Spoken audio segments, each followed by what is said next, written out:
Right. Well, kick I'm us off. sure we will get back to Gaza and the Secretary's activity, but since he hasn't arrived yet, I'm expecting that you won't have a whole massive amount more to say than what we already know. So let's start with Ukraine. Okay. I'm wondering first if you have any reaction to the Malaysian Prime Minister's announcement that they have gotten a deal with the rebels to turn over the black boxes and and the train is apparently with the bodies is apparently left. And is this a positive sign?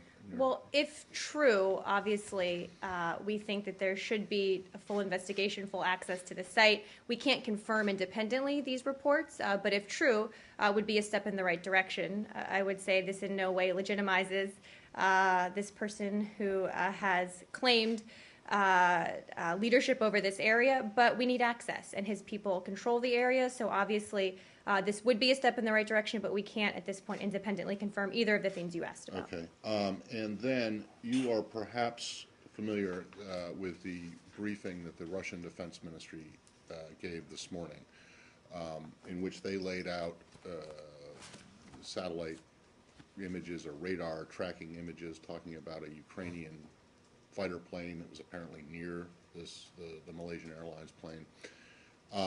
They also asked questions, a series of questions to you, meaning the U.S. government, to produce the documentation, the evidence that Secretary Kerry, Ambassador Power talked about, but didn't offer any, forensic evidence or at least intel evidence. How do you respond to that?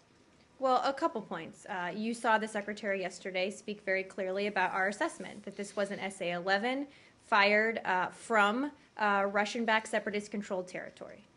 That we know, we saw on social media afterwards, we saw videos, we saw photos of the pro-Russian separatists bragging about shooting down an aircraft that they then took down once it became clear that it may have been a passenger airline.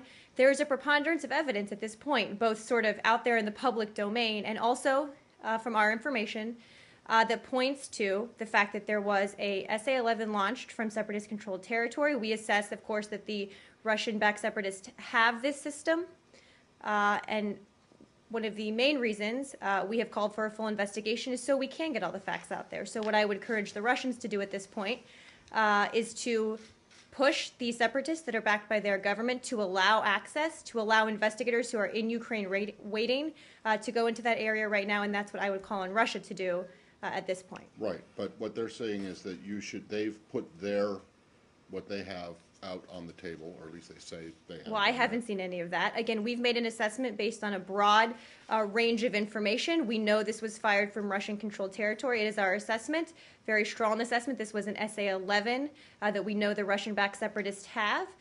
We, again, continue to gather more information and call on Russia to push the separatists to allow for a full investigation. How is it exactly that you know that it was fired from from separatist-held territory? Well, we have a great deal of information that the Secretary laid out yesterday, and I can go back through some of it today. But we do know, first, that Russian-backed separatists were in possession of an SA-11 system as early as Monday, July 14th. This is from intercepts of separatist communications posted on YouTube by the Ukrainian Well, is there government. is there anything other, because, I can keep going if you, or you want to jump in. Well, is there stuff that's other than social media that Yes, you're talking absolutely, about? there is. So what is it that's other than social media? At this point, Matt, we've said what our assessment is, a very strong assessment publicly. If there's more information that that's based on that we can share, we're happy to do so. We'll continue looking at that. But look, this is what we know as of right now, based on open information, which is basically common sense, right? We know where it was fired from. We know who has this weapon. Well, I don't backed know. up, It's backed disputed, up, though. Backed up by a host of information that we have gathered about who did this, where it came from, and what the weapon system was. So we're just telling you what we know now. Right, one of the reasons we've called on Russia to push the separatist sit-backs into an investigation so we can get all the facts. Instead of holding press briefings and making statements, maybe the Russian government should call on the separatists they support to allow an actual investigation. Right, but that's what you've done. You've held Security Well, we don't Council have leverage meetings with the and separatists. going- I would say the Russians do, and they're not using it. So let's have them use it. I think we're talking at cross purposes here. I'm asking you. Wouldn't be the first time.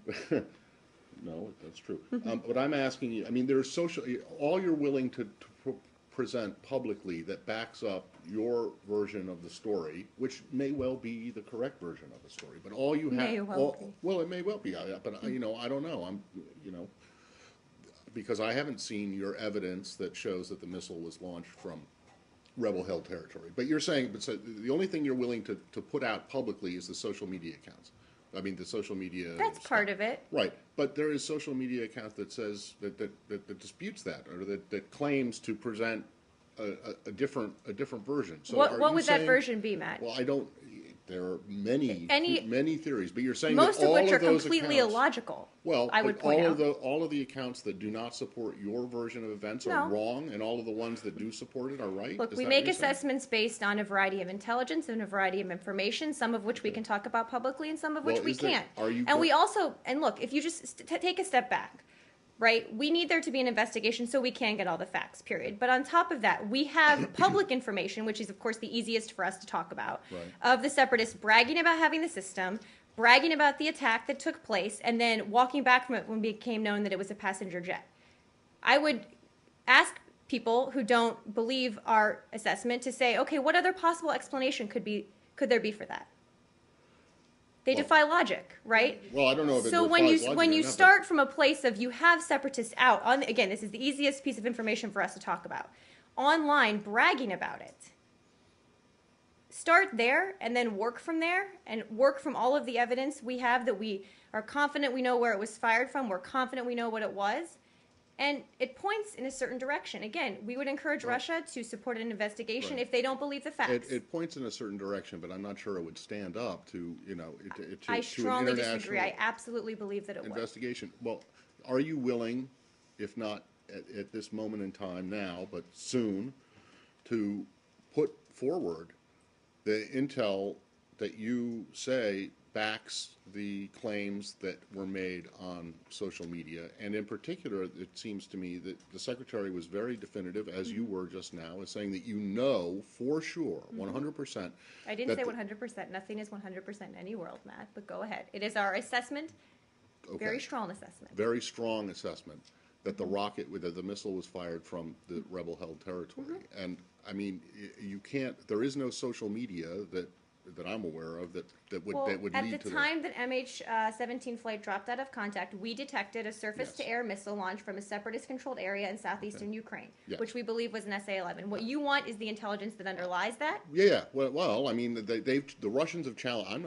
The Russians have said we've shown we put out our radar images, which show this Ukrainian plane near at least that. Well, they have. I mean. Right.